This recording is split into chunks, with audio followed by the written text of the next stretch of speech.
Hello everyone, welcome back to my channel Pawan eco world. Students, मैंने आपको एक competition की सीरीज स्टार्ट कर रखी है।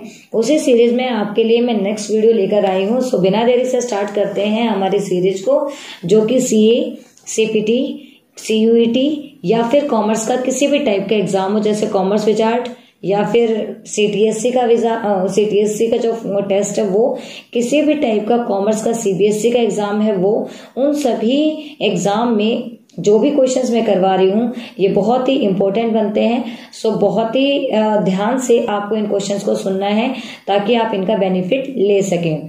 सो स्टार्ट करते हैं। पहला question, which of the following is a stock. तो बेटा देखिए, इनमें से स्टॉक कौन सा है हमें ये देखना है। उससे पहले हमें ये पता होना चाहिए कि भाई स्टॉक होता क्या है। हम जब भी कोई क्वेश्चन करें, हमें क्वेश्चन का आंसर तभी पता चलता है जब हमें उस क्वेश्चन का मतलब पता चल जाए। सबसे ज्यादा जो प्रॉब्लम हम देखते हैं स्टूडेंट्स में वो यही होती है कि बच्चे को क्वेश्चन ही समझ नहीं आता, फिर वो आंसर क्या करेगा। तो सबसे पहले यहाँ पे बोला गया कि इनमें से स्टॉक कौन सा है, तो हमें स्टॉक का मतलब समझना चाहिए। तो बेटा स्टॉक वो होता है जो पॉइंट ऑफ टाइम को दिखाए, और अगर इसी के साथ में फ्लो की बात करूं तो वो होता है जो कि पीरियड ऑफ टाइम को दिखाए।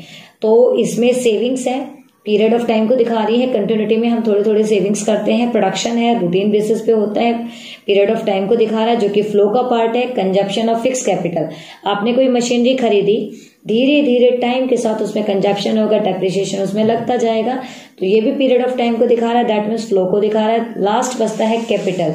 कैपिटल हमारे पास कितनी है ये पॉइंट ऑफ टाइम को दिखाता है, दैट मीन्स इस क्वेश्चन का आंसर जाएगा fourth option. Question number second, it takes Rohan 30 minutes to do an economics assignment and 1 hour to do a finance assignment. What is the opportunity cost of doing 2 economics assignments? तो देखिए बेटा, यहाँ पे सबसे पहले जो question arise हुआ वो ये है कि इस सिचुएशन की अपॉर्चुनिटी कॉस्ट क्या होगी। तो जब ये क्वेश्चन हमें समझ आ जाता है तो हमें इसका मतलब भी कैसे समझना है, हमें मतलब समझना है इसका कि अपॉर्चुनिटी कॉस्ट क्या होती है, तभी हम इसको आंसर कर पाएंगे।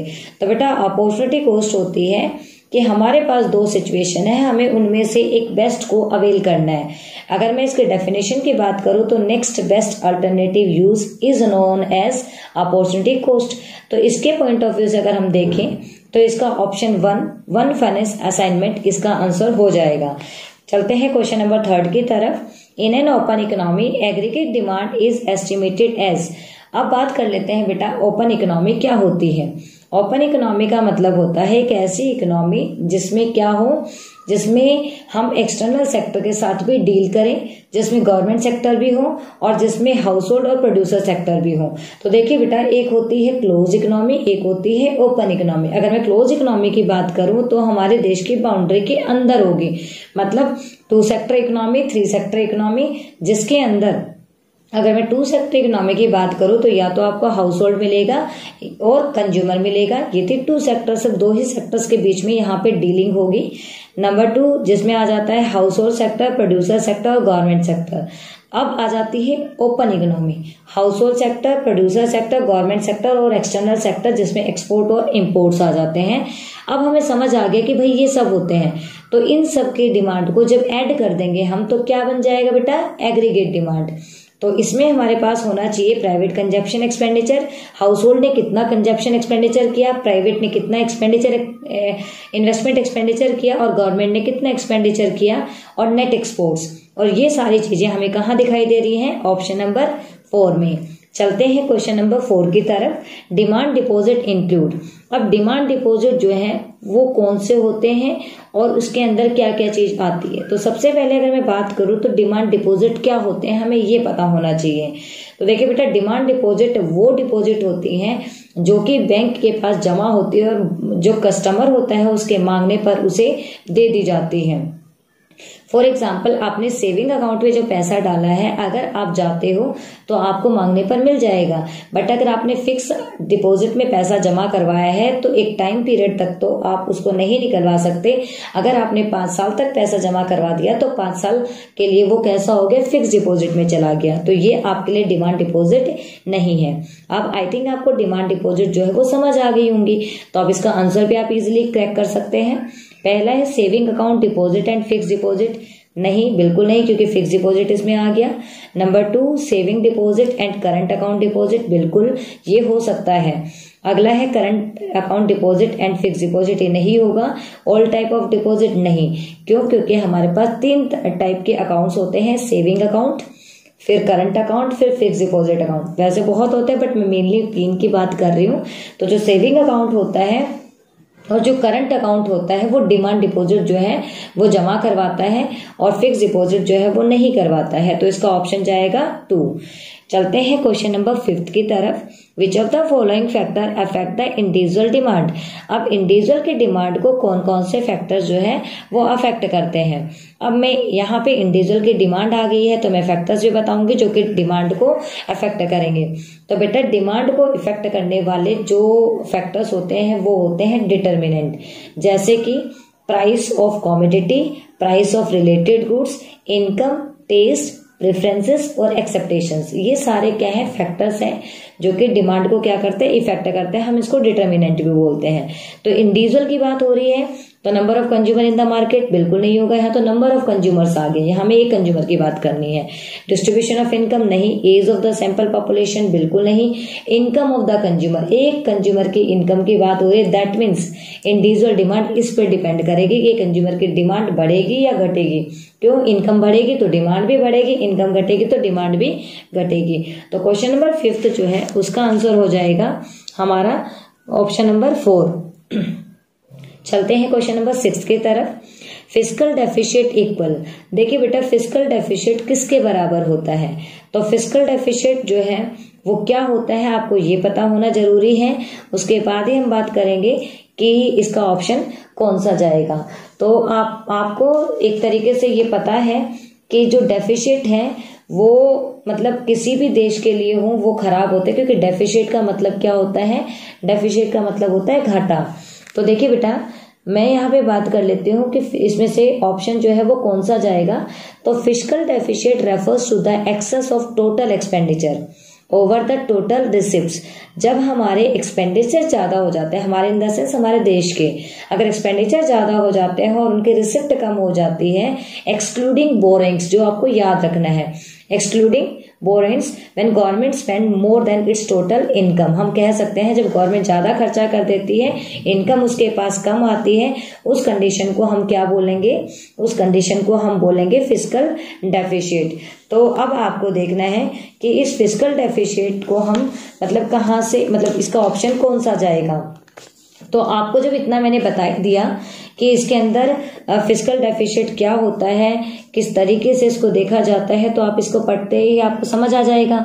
तो बेटा देखिए primary deficit minus interest payment नहीं, उसके बाद आता है primary deficit plus interest payment. हाँ ये है हमारा ऑप्शन, बिल्कुल सही है।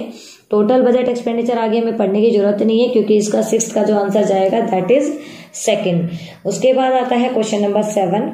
Identify the correctly match pair of the items column A those in the column B. अब देखिए बेटा हमारे सामने एक मैच द फॉलोइंग दे रखा है और उस मैच द फॉलोइंग के हमें कुछ ऑप्शन है जो कि करेक्ट से हमें मैच करना है। सीधी बात है, हमारे पास 4 एक साइड कॉलम में है, 4 बी साइड कॉलम में है, हमें एक ऐसा मैच देखना है जो बिल्कुल एक्यूरेट है, करेक्ट है। तो मनी फ्लो क्या होता है? Consumption expenditure. उसके बाद में real flow between house hold, trade flow only domestic economy, capital flow industry. बेटा लास्ट के तीनों गलत हैं। जो पहला है मनी फ्लो कंजप्शन एक्सपेंडिचर होता है, ये हमारा बिल्कुल सही है। अब आपको मैं इन सबके मतलब बता दूं। मनी फ्लो होता है जब हम गुड्स और सर्विसेज के बदले पैसे देते हैं। दैट मीन्स हाउस होल्ड और प्रोड्यूसर सेक्टर के बीच में जब भी कोई लेन देन होगा तो किसके बदले होगा? मनी के बदले होगा, हम उसे बोलते हैं मनी फ्लो। उसके बाद आता है बेटा रियल फ्लो। रियल फ्लो होता है एक तरीके से जब हम गुड्स से गुड्स को ही एक्सचेंज कर लेते हैं। इन शॉर्ट हम कह सकते हैं कि जब हमने गुड्स के बदले गुड्स दिया, सर्विसेज के बदले सर्विसेज दी, या फिर हाउस होल्ड के पास जो फैक्टर्स ऑफ प्रोडक्शन होते हैं, जब प्रोड्यूसर सेक्टर उनसे लेता है तो वो उसके बदले गुड्स और सर्विसेज ले लेता है और वो उसको फैक्टर्स दे देता है। मतलब यहाँ पे पैसे का कोई लेन देन नहीं होता है। और ट्रेड फ्लो आपको पता ही है, व्यापार होता है यहाँ पे तो जरूरी थोड़ी ट्रेड फ्लो हमारा सिर्फ डोमेस्टिक इकोनॉमी में हो, ट्रेड तो हमारा इंटरनेशनल लेवल पे भी हो सकता है। और कैपिटल फ्लो भी आपको पता है जिसमें कैपिटल का फ्लो होता है, तो यहाँ पे इन्वेंट्री का तो कोई मतलब था ही नहीं। तो हमारा जो 7th क्वेश्चन है उसका आंसर जाएगा 1 ऑप्शन। और आज का जो लास्ट क्वेश्चन है that is 8th question. An Indian economy located in India invest a company located abroad, this transaction is entered in India's balance of payment account on. देखिए बेटा, इस टाइप के क्वेश्चन आजकल बहुत ज्यादा पूछे जा रहे हैं। सैंपल पेपर जो हमारा इकोनॉमिक्स का है उसमें भी ये क्वेश्चन पूछे गए हैं। बाकी बीओपी के चैप्टर से ये क्वेश्चन मस्ट इम्पोर्टेंट बन जाता है। आपको इस तरीके के क्वेश्चन समझ में आने चाहिए कि ये क्वेश्चन क्या पूछना चाह रहा है और क्या बोलना चाह रहा है। तो इसमें सीधा सीधा ये बोला गया है कि ये वाली चीज मतलब ये वाली ट्रांजेक्शन कब, कहाँ और कैसे होगी। तो पहले मैं इस क्वेश्चन को समझा दूं। An Indian company located in India, एक इंडियन कंपनी है जो कि लोकेट करती है इंडिया के अंदर, invest in a company located abroad, और पैसा कहाँ लगाती है, अब्रोड के अंदर। दिस ट्रांजेक्शन इज एंटर्ड, ये ट्रांजेक्शन कहाँ पे एंटर्ड होगी, बीओपी अकाउंट के अंदर। तो देखिए बेटा, बीओपी अकाउंट के अंदर हमारे 2 तरीके से ट्रांजेक्शन होती है, एक होती है डेबिट साइड और दूसरी होती है क्रेडिट साइड। और डेबिट साइड में और क्रेडिट साइड होने के अलावा भी 2 तरीके से होती है, या तो कैपिटल अकाउंट में या करंट अकाउंट में। आपको पता है करंट अकाउंट और कैपिटल अकाउंट में क्या डिफरेंस है। करंट अकाउंट वो होता है जो कि फ्यूचर क्लेम नहीं करता है, ना तो एसेट्स पे कोई इंपैक्ट डालेगा ना लायबिलिटीज पे। और कैपिटल अकाउंट ऐसा होता है जो इंपैक्ट डालता है, फ्यूचर क्लेम करता है, लाइक या तो एसेट्स के ऊपर इफेक्ट डालेगा या फिर लायबिलिटीज के ऊपर इफेक्ट डालेगा। जब इतना मैंने आपको समझा दिया तो अब आप इजीली इसका आंसर कर सकते हो। It is a outflow of money from Indian economy, मतलब इंडियन इकोनॉमी से पैसा जा रहा है। क्यों? क्योंकि वो इन्वेस्टमेंट कहाँ कर रहे हैं, अब्रोड में। अगर इन्वेस्टमेंट इंडिया में होती तो वो इंडियन रुपये में होती, बट यहाँ से तो क्या हो रहा है, आउटफ्लो हो रहा है मनी का। तो हम बोलेंगे इसका जो ऑप्शन नंबर 4 है वो बिल्कुल सही होगा। और डेबिट साइड और कैपिटल अकाउंट के अंदर इसको हम मतलब इसके ट्रांजैक्शन जो है हम या तो डेबिट साइड और कैपिटल अकाउंट के अंदर करेंगे। क्यों करेंगे, इसका रीजन है it is an outflow of money from Indian economy. Indian economy से पैसा जा रहा है बिकॉज हम पैसा इन्वेस्ट कहाँ कर रहे हैं, अब्रोड में कर रहे हैं। अगर पैसा इन्वेस्ट इंडिया में होता तो एक अलग बात थी, बट ये पैसा कहाँ जा रहा है, हमारा यहाँ से निकल रहा है। अगर आ रहा होता तो मतलब हम हमारे यहाँ करते तो ये क्रेडिट में जाता, बट अभी कहाँ पे जाएगा, डेबिट में जाएगा। तो देखिए बेटा, मैंने अपनी तरफ से जो आज के इम्पोर्टेंट 8 क्वेश्चन बनते थे वो आपको समझाने की पूरी कोशिश की है। अगर आपने रियल में मेरी इस वीडियो को बड़े ही ध्यान से सुना है या फिर आने मतलब कोई सुनेगा इसे, तो ये 8 क्वेश्चन आपको ऑलमोस्ट कहीं ना कहीं 8 कंसेप्ट क्लियर करते हैं। मैंने यहाँ पे स्टॉक और फ्लो के कंसेप्ट को समझा दिया आपको, साथ में अपॉर्चुनिटी को समझा दिया, एग्रीगेट डिमांड और ओपन इकोनॉमी, क्लोज इकोनॉमी, इन सब के बारे में बता दिया, बैलेंस ऑफ पेमेंट के करंट अकाउंट, कैपिटल अकाउंट के बारे में बताया, फिस्कल डेफिसिट क्या होता है, इवन मैंने ये भी बता दिया कि डिमांड के डिटर्मिनेंट क्या होता है और डिमांड डिपॉजिट्स क्या होते हैं, कितने बैंक अकाउंट्स होते हैं। क्योंकि मैंने 8 क्वेश्चन नहीं करवाए, यहाँ पे मैंने 8 कंसेप्ट करवाए हैं।